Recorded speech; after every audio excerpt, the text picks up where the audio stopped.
Hey everyone, hope you're doing well. Just so you know, this video is going to be a little bit unscripted, just because it's pretty impromptu that I'm doing it right now, but I decided that it would be a good idea and kind of interesting to get it out there and see what you guys think. So, as most of you know, or some of you know I guess, I'm pretty deep in the construction of the next lore video, which will be on Cainhurst and the Vile Bloods, and this is by far, for this video, the most investigation I've had to do. The amount of time I've spent on notes so far has completely outshadowed anything I've done in the past, even Lothric and Mound Makers, etc. But I thought it'd be interesting to kind of show you, or at least give you a snippet and insight into the way that I construct my videos and my investigative process, and especially with this Cainhurst video coming up, I believe it's almost integral to kind of understand how I do it, as you know, so I'm upfront and honest and you guys understand how I move from the one step to the next. As well, yeah, I don't know, honesty is important to me, especially intellectual honesty, so let's get into it. So these are a few things that I wrote up really quickly to kind of help you guys understand where I'm at in terms of how I make them. And this process has changed since I begun, that's for sure, but this is kind of what I'm using now. And this isn't all, there's more steps after this. But firstly, play the game a lot, whether it's Dark Souls or Bloodborne or whatever it is, just play it a lot. And it's important that you have your own interpretation of things first before moving forward and seeing what other people have said. Only then, kind of once you've played a lot, I mean, like when I make a really big lore video that I really want to make sure is correct, I normally use an entire New Game Plus cycle to kind of understand it. It means like starting the game all over again so I can pick up all the items in order and see how it all fits together.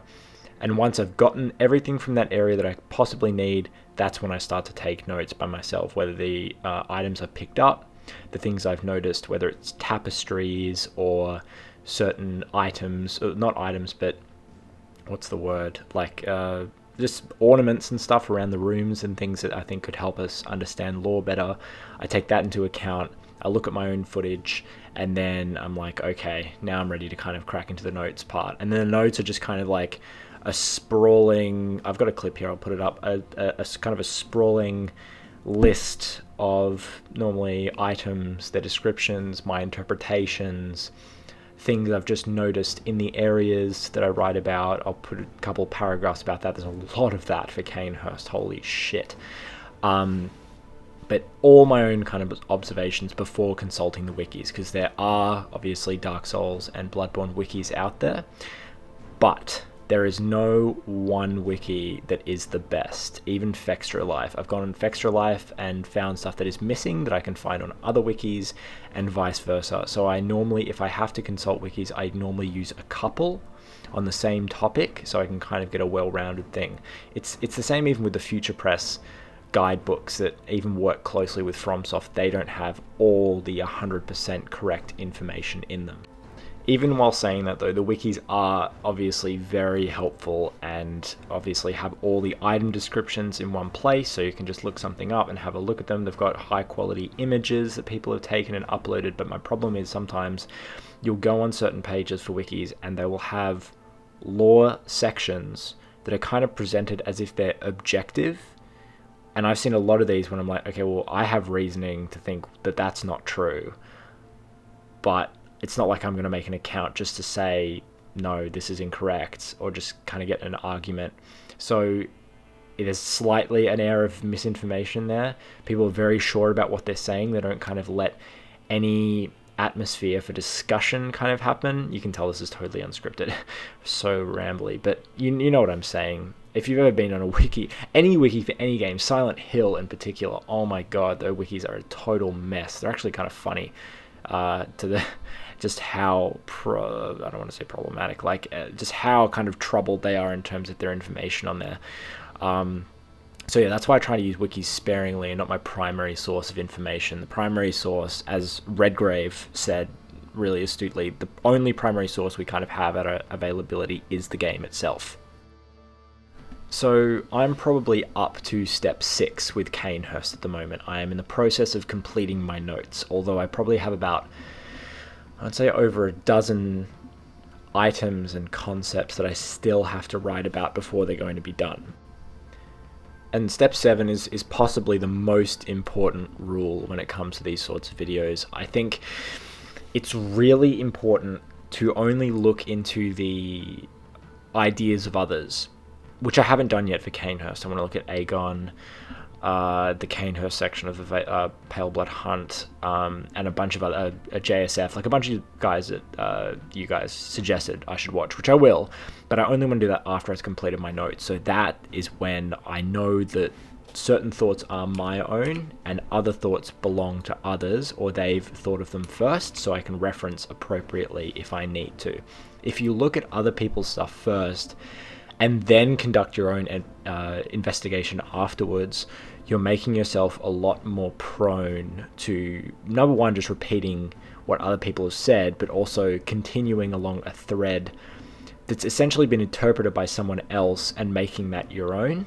At least if you start with your own thoughts and then move on from there, you know what you've come up with and what someone else has. And I think that's really important for lore hunting, that is all about individual interpretation and discussion rather than just regurgitation. So since, I don't remember which video it was exactly, it was before Ornstein, maybe it was A Great Swamp, is when I started actually writing scripts.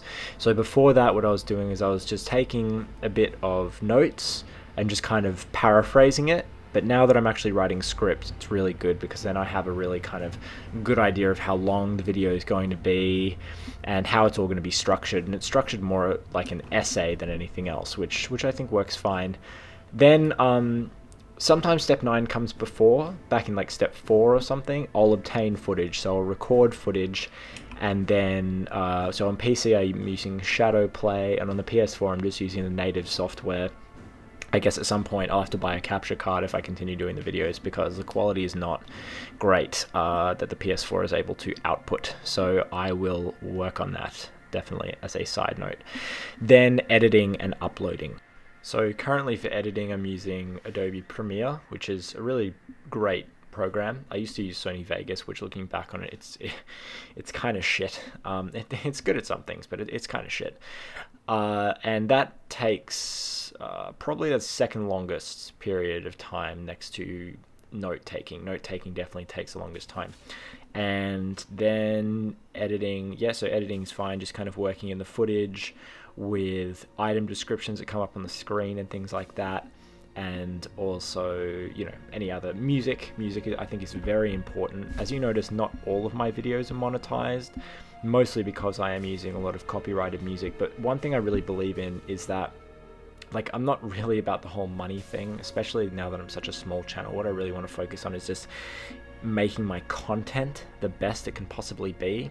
So if I hear a track on like Game of Thrones or another kind of fantasy-esque piece of media that I really want to use in a lore video, because it's copyrighted, that's not going to stop me from using it, even if I have to unmonetize the video. Like, I really don't care about that sort of thing at this point. Like, I'd rather just, like I said, rather just make the quality stuff. So music, big part of that. I have a bunch of different tracks that I use for different videos, always trying to find more. If you have any good soundtracks that you know of that would fit the Dark Souls / Bloodborne aesthetic, definitely send them my way, or comment, and I will use them, definitely. I know some people have contacted me, they'll know who they are, have create music themselves and have kind of let me know that they would like me to use their music at some point in a video, which I'd love to. I think that'd be fantastic.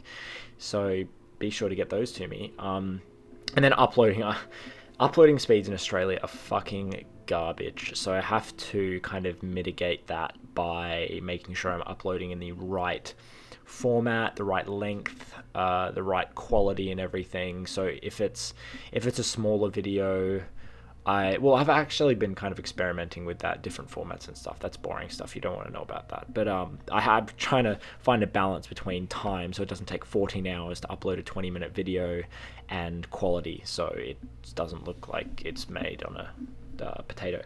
But yeah, that's kind of kind of the process I'm using so far. I hope this was informative. I don't really know if anyone's done a video like this before, but like I said, I want to kind of close off on this, which is a clip from True Detective, the TV series. Great show if you haven't watched it, which kind of really underpins everything about what I want to try and avoid when I'm making these videos, and I'll explain after you watch it. So roll the clip. Her knees are abraded, rug burns on her back, cold sores, gum line recession, bad teeth. There's decent odds she was a prost. He might not have known her, but this idea goes way back with him. You got a chapter in one of those books on jumping to conclusions. You attach an assumption to a piece of evidence, you start to bend the narrative to support it, prejudice yourself. Basically, all I want you to take from that is that I always try to bring you the most quality, evidence-backed content I can, and I hope you'll enjoy that part of what I put out. Hopefully the next video I upload will be the Cainhurst video, which I'm so excited for you guys to see, and until then, take it easy.